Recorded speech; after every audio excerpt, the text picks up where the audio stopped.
Welcome students. अब हम लोग we are on the last topic of the defect casting.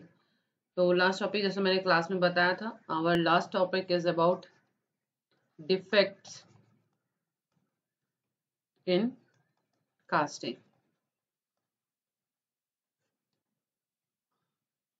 ठीक है, पिछले क्लास में मैंने बोला था कि आपको लास्ट टॉपिक में आपको बताऊंगी। तो आपका लास्ट टॉपिक है defects in casting and inspection. एक एक करके अपन पढ़ेंगे। फर्स्ट स्टार्ट कर रहे हैं हम डिफेक्ट्स इन कास्टिंग से। ठीक है, तो हमारे पास we have seen that various method we have used for casting. हमने बहुत सारे मेथड देखे हैं जो कास्टिंग के लिए यूज किए जाते हैं, जो मैंने पिछले क्लास में बताया था। तो उसमें डिफेक्ट कैसे पैदा हो जाते हैं, तो हम उन कारणों के बारे में पहले जान लेते हैं कि क्या कारण है जिसकी वजह से कास्टिंग में इतना ध्यान रखने के बावजूद, इतनी मशीनरी होने के बावजूद, इतना स्किल होने के बावजूद भी कई बार डिफेक्ट्स पैदा होते हैं। वो कारण कौन कौन से हैं? So we are going to discuss about the factors. The factors responsible for the production of defects, जिसकी वजह से डिफेक्ट्स पैदा होते हैं। आर कौन कौन से हैं? फर्स्ट देखते हैं हम। First is the design of casting.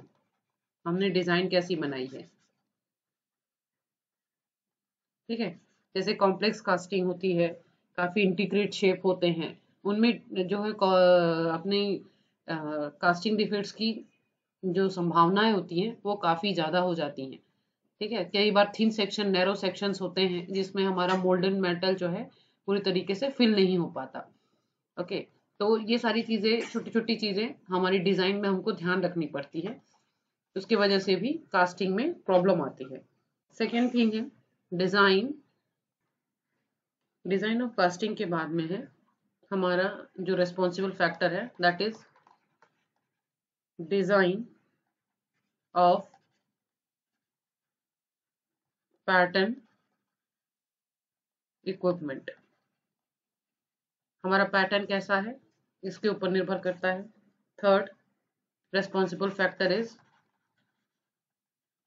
Moulding and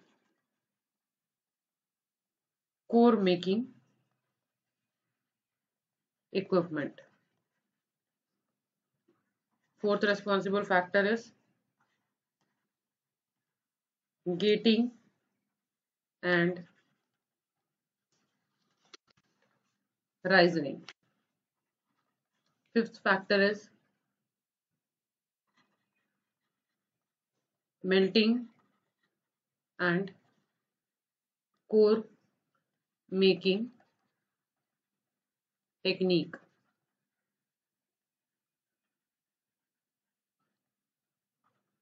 Sixth factor is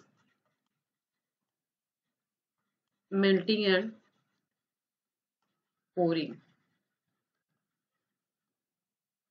Seventh one is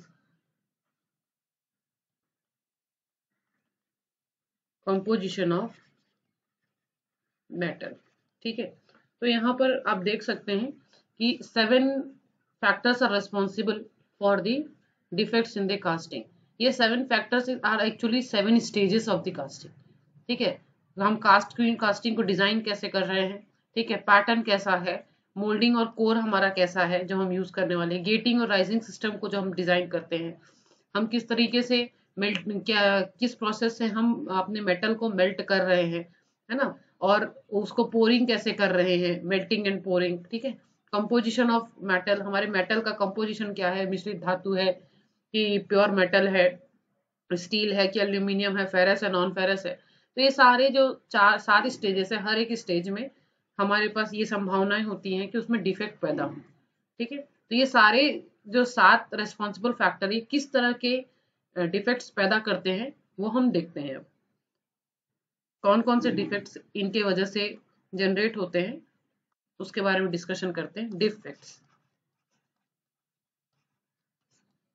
सबसे पहला डिफेक्ट है जो कॉमनली दिखता है, that is blow holes. Blow holes are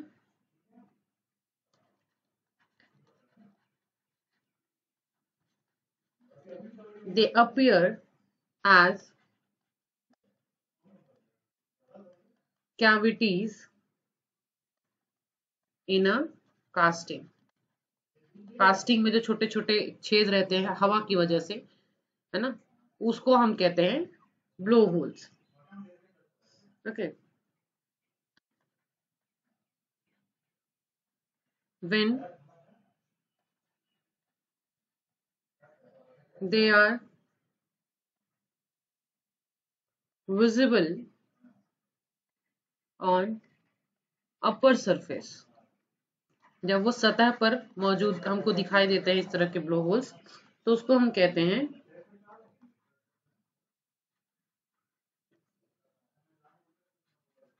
they are called as open blows। ठीक है, जब हमको ऑब्जेक्ट के किसी कास्टिंग के ऊपर में हमको सतह में दिखाई देता है तो उसको हम कहते हैं ओपन ब्लोस, और जब वो अंदर होती है तो ब्लो होल्स उसको कहा जाता है। ठीक है, ये क्यों होता है, दीज आर, ये बनते क्यों है, इसका what is responsible for the blow holes, they are due to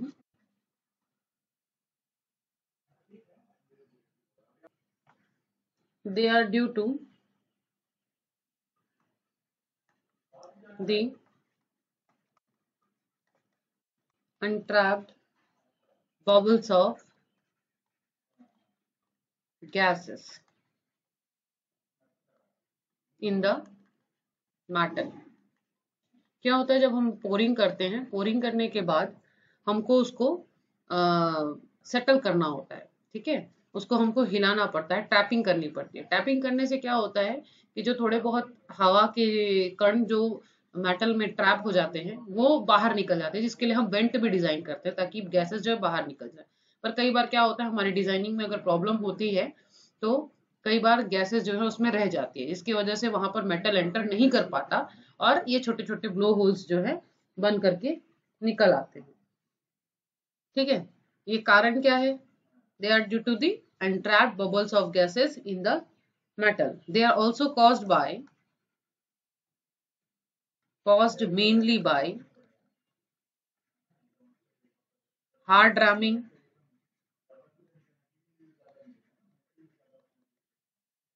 है ना, एक्सेसिव मॉइस्चर। एक्सेसिव मॉइस्चर से क्या होता है, ये मॉइस्चर जब मौजूद होता है तो जब हॉट मेटल को हम डालते हैं तो वो क्या करता है, जो मॉइस्चर मौजूद होता है हमारे सैंड में उसको भाप के रूप में या गैस के रूप में एग्जिट करता है, तो वो जो गैस है वो ट्रैप हो जाती है। ठीक है,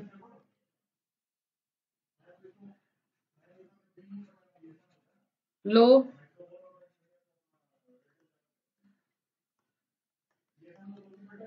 permeability,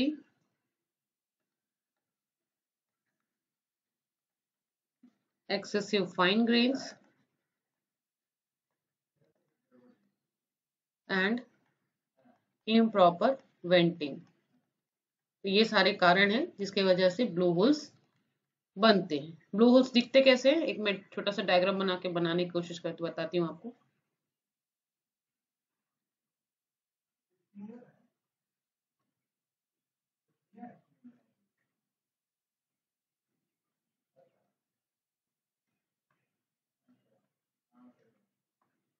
इस तरह से ऑब्जेक्ट के अंदर में मौजूद होते हैं, यहाँ चारों तरफ सैंड रहता है।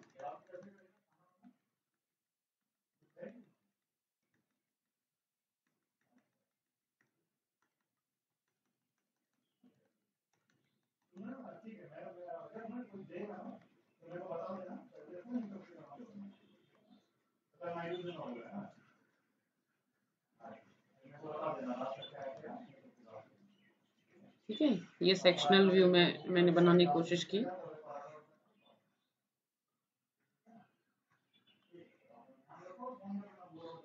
इस तरह से जो गैसेस है ट्रैप हो जाती है, तो चारों तरफ सॉलिडिफिकेशन हो जाता है और गैसेस उसमें मौजूद रह जाती है, तो इसको हम कहते हैं ब्लो होल्स। सेकेंड देखते हैं, second is misrun. Second defect is misrun. Misrun क्या होता है? This is due to incomplete cavity filling. It is caused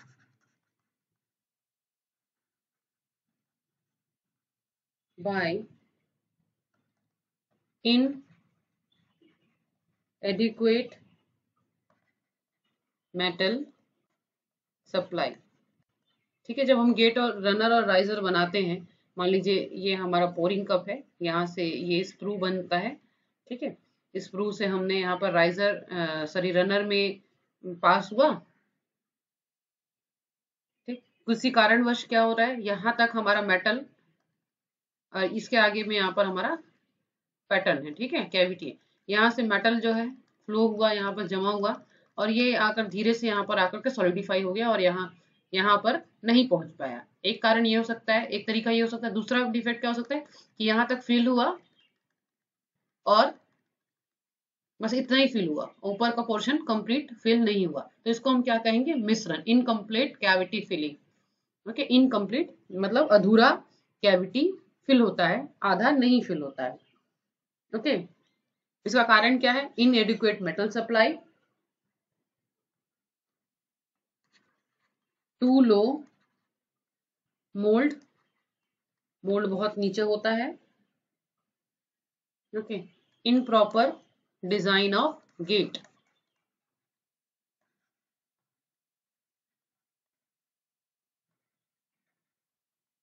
ठीक है। थर्ड डिफेक्ट है हमारा cold shut. Cold shut, it is an interface within a casting that is formed when two metal stream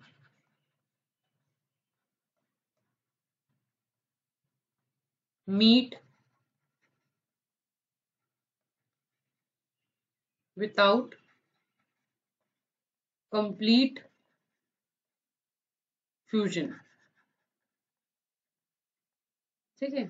मतलब दो अलग अलग मेटल को हमको फ्यूज करना था, फ्यूज मतलब जोड़ना था, मगर वो नहीं होते हैं, तो उसको हम कहते हैं कोल्ड शट। जैसे कि एक डायग्राम से बनाने की कोशिश करते हैं।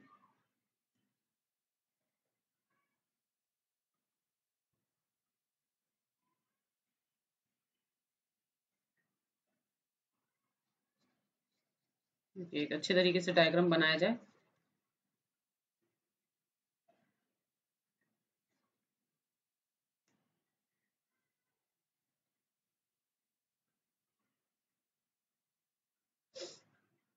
ये एक अलग मेटल है, ठीक है, यहाँ पे मान लीजिए मेटल फिल है,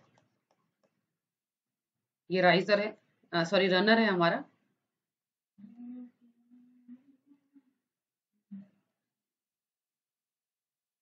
ये एक दूसरे का रनर है, ठीक है, दो अलग अलग कास्टिंग है जिसके दो अलग अलग रनर हैं, और दिस इज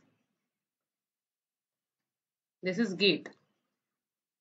ओके, तो क्या होगा कि इनको पूरी तरीके से फ्यूज होना था, पर ये फ्यूज नहीं हो पाते हैं, है ना, ड्यू टू इम्प्रॉपर डिजाइन, है ना। तो उसको हम इस तरह के डिफेक्ट्स को हम कहते हैं कोल्ड शट। फोर्थ देखते हैं, फोर्थ वन इज मिसमैच।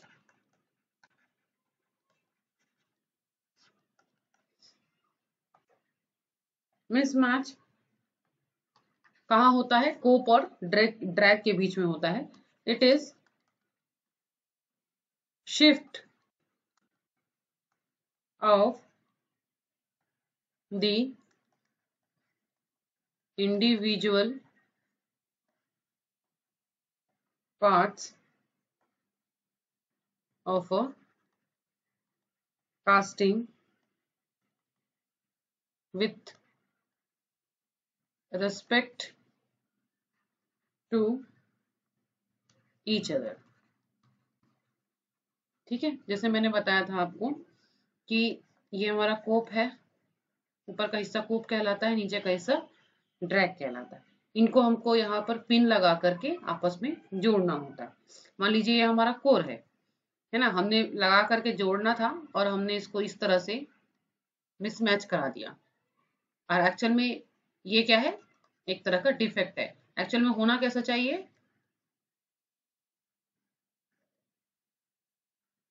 ऐसा होना चाहिए, मगर ये ऐसा हो जाता है। तो इस तरह से जब मिसमैच हो जाती है तो उसको हम कहते हैं, ये भी एक तरह का डिफेक्ट कहलाता है। It is a shift of a individual parts of a casting with respect to each other. ठीक है, फिफ्थ देखते हैं।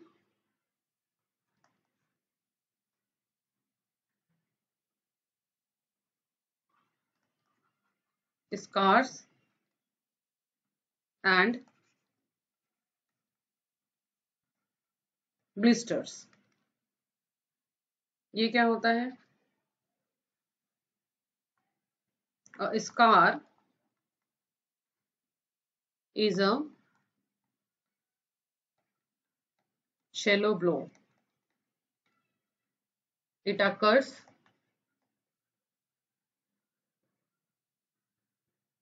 on a flat surface। ठीक है, एक तरह का खरोंच। ठीक है, उसको हम कहते हैं, इसको हम कहते हैं स्कार। ठीक है, ब्लो क्या होता है, जो हमने पहले ब्लो पढ़ा था ना, ब्लो होल्स, वो क्या होता है, वो एक कॉनकेव या कॉन्वेक्स कर्ड जिसमें रहता है, ठीक है, उसके ऊपर बनता है, और ये फ्लैट सरफेस के ऊपर बनता है। तो जब फ्लैट सरफेस के ऊपर में हमको इस तरह का, एक मिनट, मान लीजिए हमारी कास्टिंग है और इस तरह का हमको एक सरफेस में इस तरह का एक छेद दिख रहा है, तो इसको हम कहेंगे स्कार, अगर फ्लैट सरफेस पे है तो। और अगर हमारा यही कर्व सरफेस के ऊपर में इस तरह का स्कार दिखेगा हमको, तो ये क्या कहलाएगा, होल्स, ब्लो होल्स। ओके, अब ब्लिस्टर क्या होता है,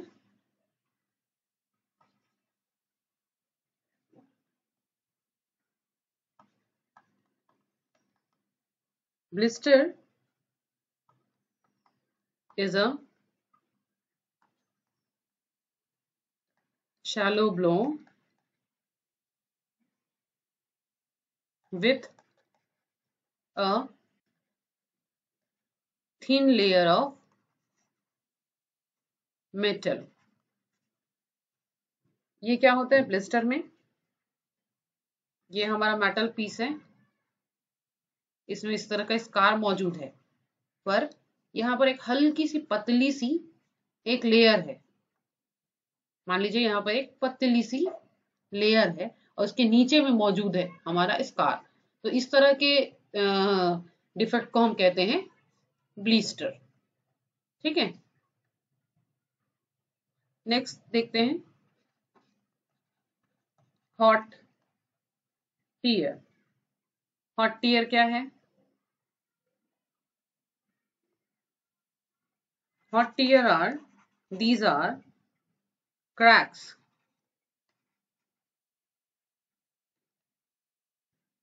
having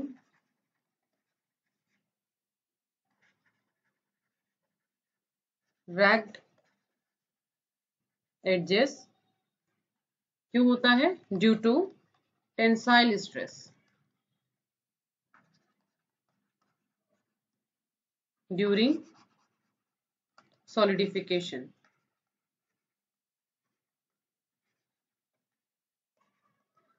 क्या होता है, जब मेटल को हम सॉलिडिफाई करने के लिए छोड़ देते हैं तो मेटल जो है आपस में बॉन्ड बनाते हैं।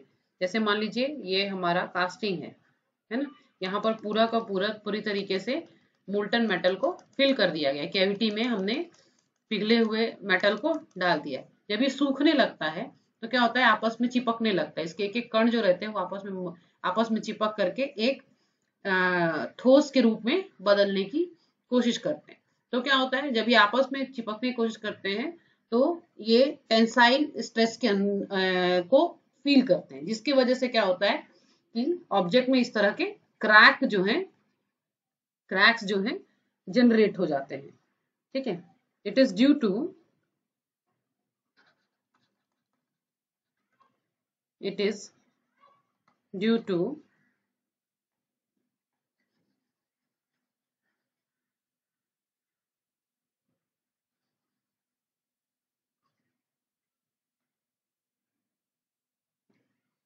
the discontinuity in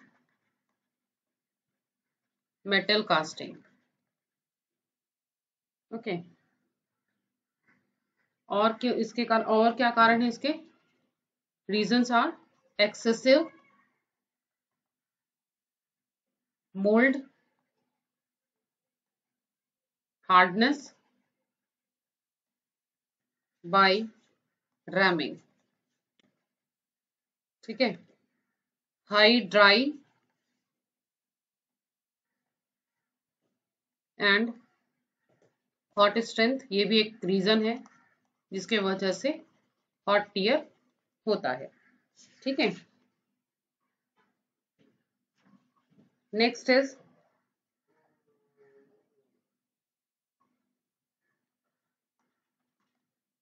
seventh one is स्पॉन्जीनेस।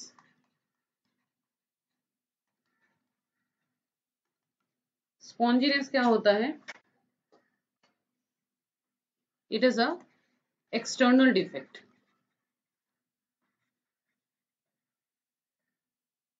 consisting of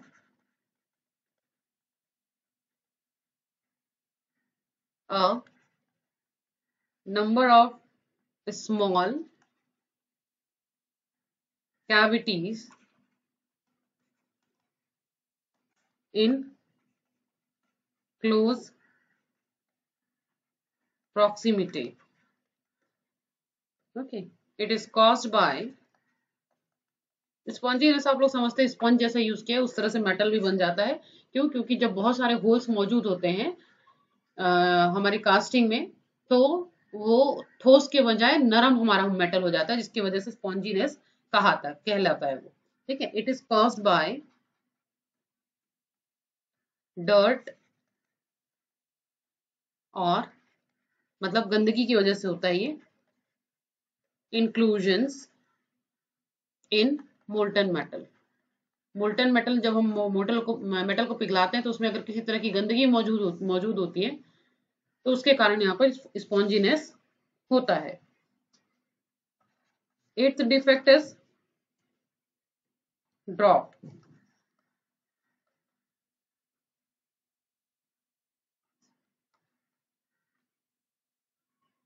drop क्या होता है? ये होता क्यों है? It appears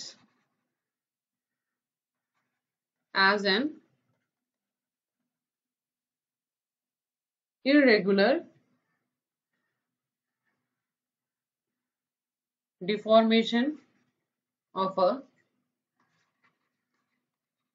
casting. For example, जैसे मान लीजिए हमारी कास्टिंग है, उसमें एक हल्का सा प्रोजेक्शन हो गया। ठीक है, इसको बराबर होना था सतह, इस तरह से प्रोजेक्शन जब हो जाता है तो उसको कहते हैं हम ड्रॉप। ओके, नेक्स्ट देखते हैं फिन्स। फिन्स भी एक तरह का डिफेक्ट है। दीज आर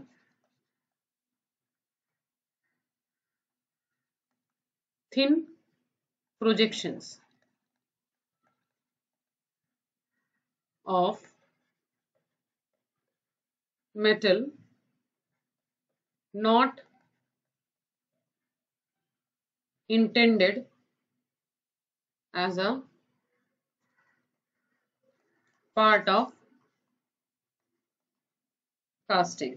ठीक है, मतलब हमारा कास्टिंग ऐसा होना चाहिए था, मगर इस तरह का कुछ हो रहा है। तो ये जो एक्स्ट्रा पार्ट है, जो हमारे कास्टिंग का भाग नहीं होना चाहिए, उसको हम, ये जो कहलाता है फिन्स कहलाता है। ठीक है, नेक्स्ट देखते हैं फ्यूजन डिफेक्ट। दिस appears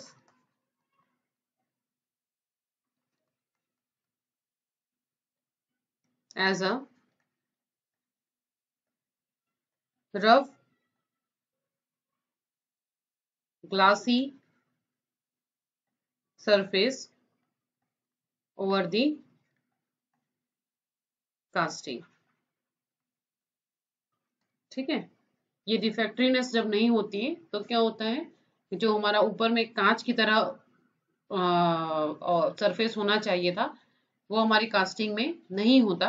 और काफी क्या होता है, ऊपर का जो सैंड होता है वो ऊपर की लेयर से जब मिक्स हो जाता है तो इस तरह के रफ सरफेस को क्रिएट करता है। तो इसी को हम कहते हैं fusion, fusion of a sand with the molten matter. Okay, so these are the defects of the casting process. अब इन डिफेक्ट्स को हम चेक कैसे करते हैं, कास्टिंग होने के बाद हमको चेक कैसे करना है, तो उसके लिए हमारे पास होता है प्रोसेस जिसको कहते हैं inspection and testing. Her casting को बनाने के बाद हम उसको इंस्पेक्ट करते हैं और उसकी टेस्टिंग करते हैं। तो जो इंस्पेक्शन और टेस्टिंग है वो दो प्रकार की होती है। एक होती है डिस्ट्रक्टिव इंस्पेक्शन मेथड,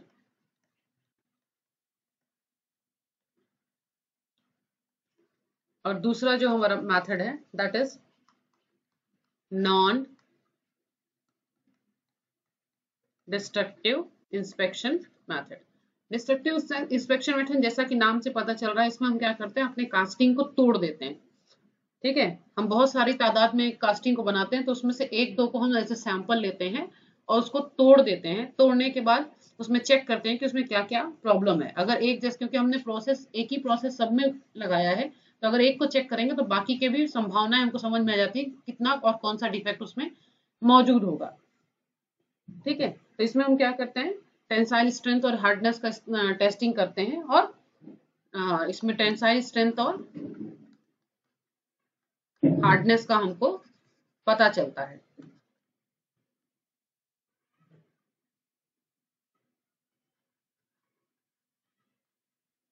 ठीक है, इसमें हम मेटल को, हमारे कास्टिंग को तोड़ देते हैं। नॉन डिस्ट्रक्टिव टेस्टिंग में हम इसमें मेटल को तोड़ते नहीं है, बल्कि अलग अलग प्रक्रिया के द्वारा हम इसको चेक करते हैं। पहला तो हम उसको विजुअली देखते हैं, जिसको हम कहते हैं विजुअल इंस्पेक्शन।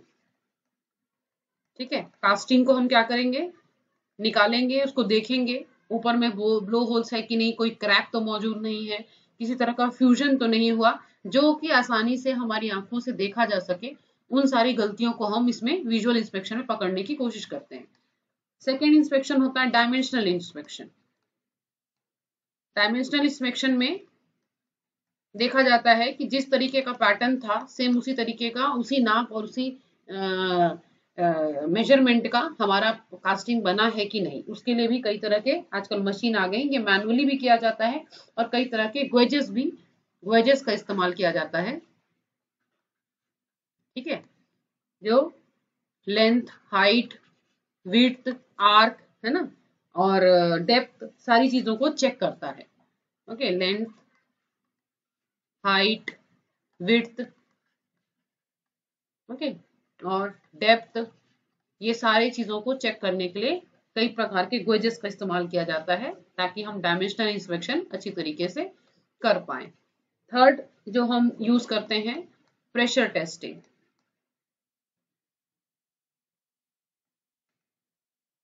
नॉन डिस्ट्रक्टिव में प्रेशर टेस्टिंग में क्या किया जाता है कि इसमें हाइड्रोलिक प्रेशर का इस्तेमाल करते हैं हम, कि ये किस हद तक हाइड्रोलिक प्रेशर को सह पाता है। ठीक है, तो इसमें क्या होता है, अगर छोटे छोटे मान लीजिए कि जैसे फॉर एग्जांपल हमको ट्यूब हमने बनाई है सेंट्रीफ्यूगल कास्टिंग का इस्तेमाल करके ट्यूब बनाई है या फिर पाइप बनाई है हमने। और हम जनरली ट्यूब और पाइप का इस्तेमाल ऑयल को पास कराने के लिए, पानी को पास कराने के लिए, गैसेस को पास कराने के लिए ही करते हैं, फ्लूइड्स को, है ना, फ्लूइड को पास कराने के लिए करते हैं। तो हाइड्रोलिक प्रेशर के जरिए हम देखते हैं कि वो कितना प्रेशर हमारा ट्यूब और हमारी पाइप जो है झेल पाती है। ठीक है, उसमें कोई डिफेक्ट है, कोई लीकेज है, तो हमको उसमें प्रेशर टेस्टिंग से हमको पता चल जाता है। ठीक है, फोर्थ जो इंस्पेक्शन हम करते हैं दैट इज रेडियोग्राफिक। जैसा एक्सरे होता है, जैसे इंसान का एक्सरे होता है, कहीं पे टूट फूट जाता है हमारी हड्डियां तो हमको पता चलता है, उसी तरीके से रेडियोग्राफिक इंस्पेक्शन करके हम उसी तरह से एक्सरे हम कास्टिंग का भी करते हैं और हमको पता चल जाता है कि उसके इंटरनल डिफेक्ट कितने और कहाँ तक मौजूद है। ठीक है, फिफ्थ है मैग्नेटिक पार्टिकल इंस्पेक्शन। इसको मैग्नेट से पास कराया जाता है और अगर अट्रैक्ट करता है तो समझ में आ जाता है कि इसमें फेरस पार्ट मौजूद है कि नहीं। ठीक है, मैग्नेटिक पार्टिकल इंस्पेक्शन। ओके, फिर सिक्स्थ है हमारा, सिक्स्थ इंस्पेक्शन है फ्लोरोसेंट पेनिट्रेशन। ओके, पेनिट्रेशन में क्या होता है, हम फ्लोरोसेंट कलर्स या डाइस का हम इस्तेमाल करते हैं। अगर हमारे कास्टिंग में किसी तरह का होल मौजूद है ना, होल मौजूद है, तो हम क्या करते हैं, इसको हम अपनी कास्टिंग को फ्लोरोसेंट कलर्स के उसमें टैंक में इसको डुबो देते हैं। तो इससे क्या होता है, जो माइन्यूट पोर्स होते हैं हमारे, काफी छोटे पोर्स होते हैं, है ना, और क्रैक जो होते हैं वो हमको उभर के दिखने लग जाते हैं। ठीक है, सेवेंथ इंस्पेक्शन जो हम करते हैं वो एडी करंट इंस्पेक्शन होता है।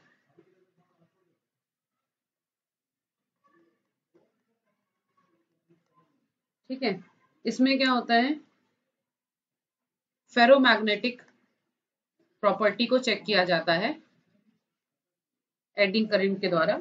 ठीक है, इसमें क्या करते हैं, हम एक प्रोब को लेते हैं और हाई फ्रीक्वेंसी करंट को पास कराते हैं, जिसकी वजह से जो हमारा कास्टिंग रहता है वो इलेक्ट्रिक फील्ड जो है जनरेट करता है। तो अगर इलेक्ट्रिक फील्ड की जो प्रेशर होती है या प्रेजेंस होता है ना, और अगर इस तरह से चेंज कोई डिफेक्ट होता है, कोई इसके आसपास में कोई डिफेक्ट होता है, तो वो हमको एडी करंट इंस्पेक्शन से पता चल जाता है। Okay, so these are the inspections and defects of the casting. Okay, thank you all of you.